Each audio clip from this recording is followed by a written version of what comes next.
Okay, so egg prices are sky high again, and there's been a main reason that people point to. There have been over 41 million birds reportedly being culled since last December because of it. So, when egg supply dropped, but the demand sustained or even rose during the holiday seasons, the price shot up. But let me show you a map.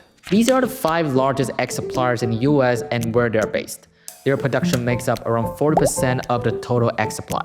And they are the reason why an activist group, Farm Action, has just demanded the FTC to launch an investigation. Farm Action argues that since the bird flu outbreak back in 2022, big suppliers like Calvin Foods have actually been able to keep their annual supply stable.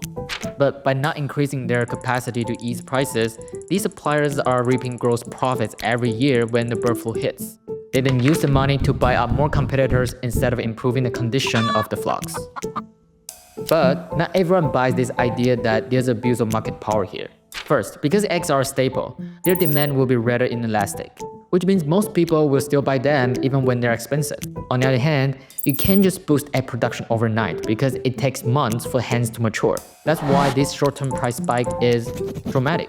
The other theory is that if there were really a monopoly, we wouldn't see empty egg shelves at supermarkets, but the opposite, because a monopolistic supplier would make sure there are always pricey eggs to buy.